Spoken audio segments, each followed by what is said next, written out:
Hello, welcome to another episode of ITV's mobile media channel. I'm Alvin, your host, and we were very lucky to have our guest today, Mr. Alvin Fu, another Alvin of the mobile industry. Alvin's been in mobile for a number of years. He's been with Madhouse, with Nokia, with Velti, and most recently with AdMob. So, I think he's got a wealth of experiences to share with us and with our audience about what's going on in mobile today and where things are going in the future. So thank you for joining us, Alvin. Thank you, Alvin. So the big A, right? Well, we're both equally big in this industry. I think we've been here for a very long time, right. And I guess we're just want to get a little experience from you. Mm-hmm. Maybe you can start off just explaining kind of a little bit about your background, and then also kind of what AdMob is and what it's doing in China. Right. Okay.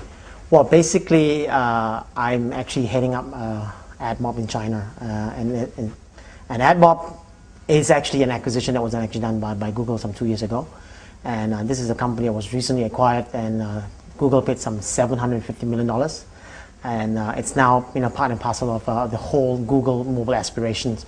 And moving forward, I think this is going to be a big piece for the whole advertising aspiration of Google, not just in China but also globally. Mm-hmm. Right? Yeah, I think that was a very momentous occasion when AdMob got bought, and it kind of signaled the beginning of mobile advertising as a real business. I think that somebody would pay that much money for something in mobile. So, and it started off, I think Quattro was also acquired very recently after that by Apple to do their iAds. That's right. So, I think that that company has actually created what today's in-app advertising business has been. Right. So, it's definitely an innovator in the business. And in China now, there's actually quite a few companies doing it. Maybe you can kind of give a little kind of what the landscape is in China. In China, I think what's happening in China, it's also very, from my perspective, right, our perspective is actually very similar to what's happening internationally as well. Mm-hmm. Here is a situation where you have ad networks who were the old ad networks provider.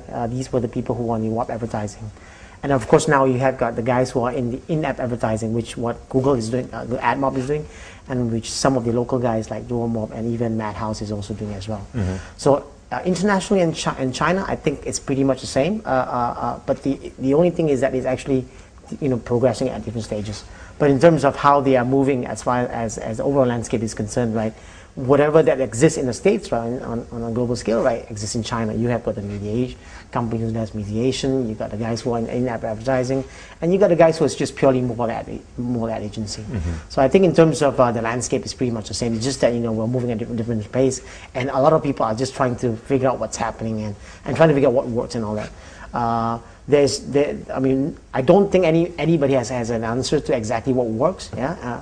But I think the main thing is that everyone believes that at some point, right, this is going to be a huge business. Not because Google is betting big on it. I think the fact that if you look at the adoption of smartphone, coupled with the fact that if you look at some of the metrics that you see growth on tablets and all that, right, this is clearly a sign that something must happen on that space, right?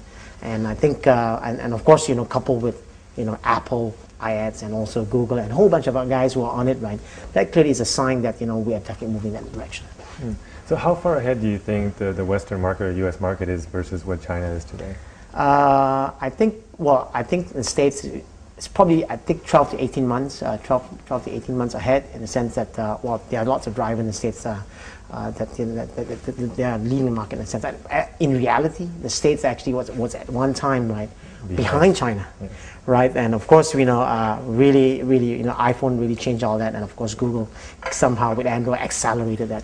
So I think they are like 12 to 18 months, and I believe that given where they are and given at the pace that we are moving, I think at some point we will catch up. But I think they're at least 12 to 18 months ahead. And of the revenue, where do you think how much is it going to be web-based? How much is going to be mobile-based for Google going forward? Maybe near term and kind of longer term. Right. From a mobile revenue perspective, I think it's still small if you compare that to web. But if you look at our recent announcement, financial announcement, Larry was saying, now this is mobile business now. It's a $2.5 billion business for mobile. Mm-hmm. It's small if you make reference to the total size of the web, right? Mm-hmm. But in terms of how it went from 0 to 2.5, right? Yeah. from Google perspective, it's one of the largest and fastest growing business in terms of from zero to $1 billion business. So it's fast and it's just going to accelerate.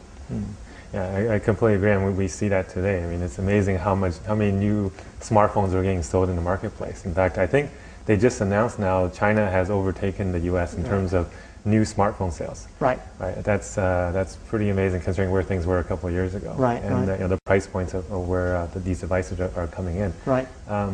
So it seems like the last couple of years Android has really started to take the lead in terms of volume over iOS. Right. How do you see that changing in terms of long-term growth in terms of market share, as well as revenue share and kind of ad revenue share? Right. I think the growth of Android, we're thankful in the sense that because we have got lots of manufacturer partners, right, who are actually supporting us. So that has somehow accelerated our growth in the sense that I think in most market now, we are number one in terms of smartphone penetration, and also market share. And in terms of revenue, I think that has also been very positive on the advertising side, because as more people use a smartphone, even on Android, right, you see more ads being served on it. So in that sense, I think it will continue to accelerate in favor of Android. I think pretty much in favor of Android. But I'm not saying that just because Android is actually ahead, right? That means that the players like iPhone is actually not making enough traction. But in terms of revenue-wise, I think right now we're seeing the acceleration. But at some point, right, we'll see Android catching up as far as revenue is concerned. Right now, it's purely just number that smartphone is ahead. Android is ahead, but in terms of revenue, I think there's some catch up. So why do you think that even though the numbers, the market share of users is much more on Android, but the revenue hasn't caught up to that the user count? Right. I think it is also because how the whole ecosystem was developed from day one, and the fact that also the user base, right? I mean, Apple has got a much more kind of like mature user base and user base who are more. And these are the big fans of Apple, right? I mean, these are the guys who started, going to what's an app and downloading an app. But if you look at the smartphone, right, on Android, right, a lot of people are moving on Android. I'm looking at some of the people who are actually at the high end, the Galaxies and all that. But a whole big segment of them these are the low end to mid range Android. So if you look from perspective, right, we are maybe aggregating a lot of smartphones, but in terms of actually value down to revenue, I think it's a lot smaller. But I think, as I said earlier, right, this is going to pick up as time goes by. Yeah, I mean, I think there's also recent announcements that Apple now has 52% of all profitability in the mobile industry, which seems a little extraordinary considering they're only about 5% of unit share. Right. Do you see that type of a trend continuing, or?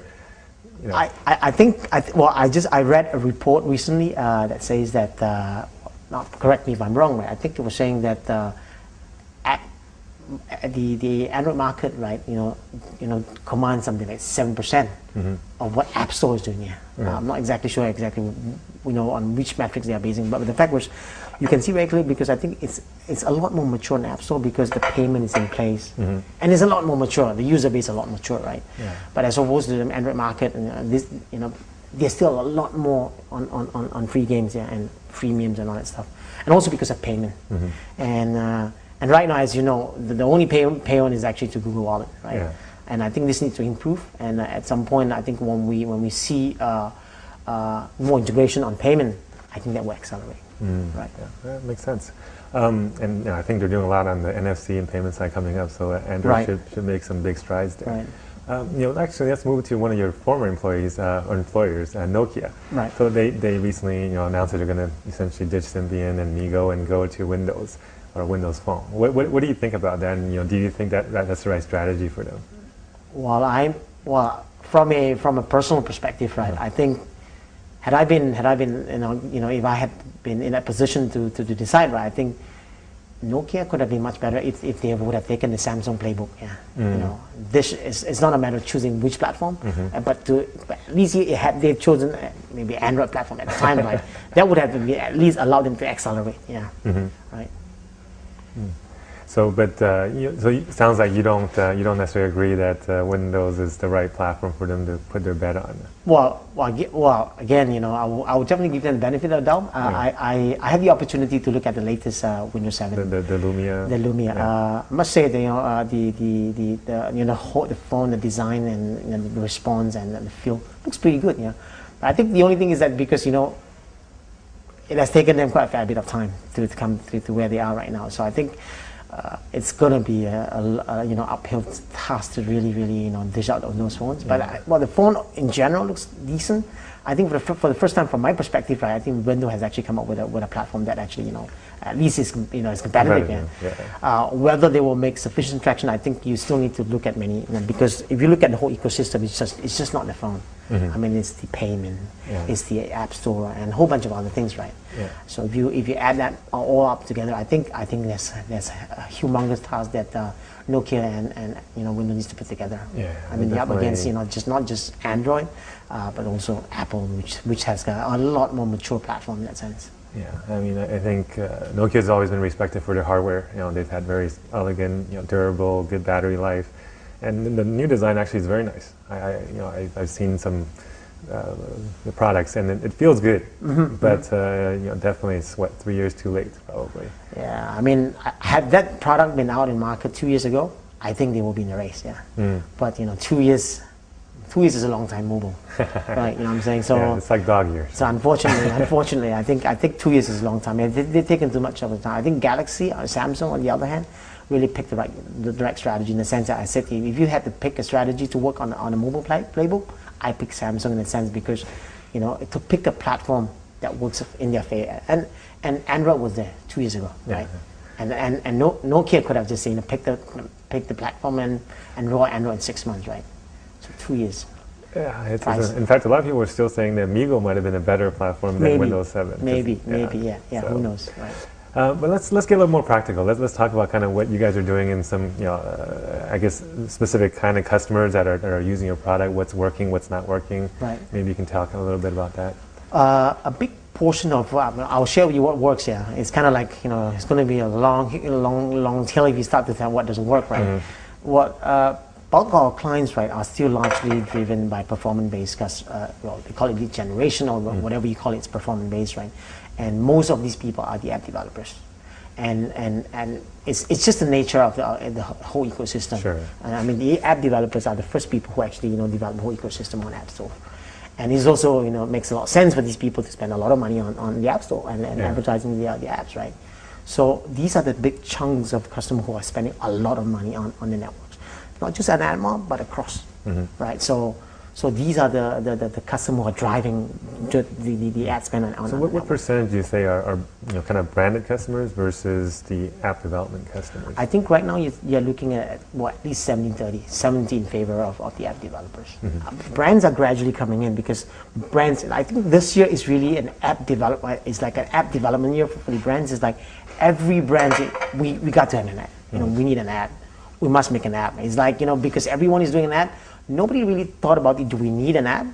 But let's go and do an app, right? I think next year is going to be less. The theme for next year is probably let's do an HTML5, right? So this has been a very exciting year for the brands, because everyone has gone. Well, I'm not saying that many people have been successful. Many brands have been successful, but as far as app development is concerned this year, lots of brands are actually putting lots of initiative in development on So when you say the 30% that are being spent for brands, it's still brands with apps, or it's brands promoting, retail, or brands promoting brand awareness? How does that break down? Yeah, it's a mixture. I mean, it's brands. The brands guys are actually doing a lot of apps, because they see it's cool, and the trend of apps is just that everybody's on app, right? But of course, it's not just entirely on app. Brands are using it as an awareness campaign to drive traffic to the mobile side. So it's still across, but a lot of activity on apps. Yeah, and so for customers that you've seen are brands with apps or with mobile campaigns that's been successful, what are some commonalities? What makes them successful? Well, there is really no formula, no recipe on what makes them successful. I think it all goes back to the basic. And you got to think of why do you even need a mobile strategy in the first place, right? I mean, if these guys are just going to dive into it, right, and say let's do an app, man, and not figuring how to maintain it and update it and a bunch of other things, right? And not even knowing who are your audience, right? You're just going to end up, fixing an app that has got no audience, right? So a successful campaign, right, comes with a lot of work. You need to understand your audience, right? You need to build a mobile strategy that is around it, and at the same time thinking and how do you maintain it, how do you keep up, and how do you update, and how do you keep everybody excited. And of course, at the same time, you work with networks like us, right, to figure out the largest reach, right, to reach your targeted audience. And of course, ultimately, I think the success really depends on your effort. And the guys whom we saw has been successful are the guys who is really really daring and not worrying about failing in a campaign, and keep on trying and perfecting it. And of course, as I'm sure you're a mobile advertising guru as well, right? And you see most of the successful campaign has been brands, right, who kept on going back and to optimize and perfecting the whole campaign. And these gets you better and better every time.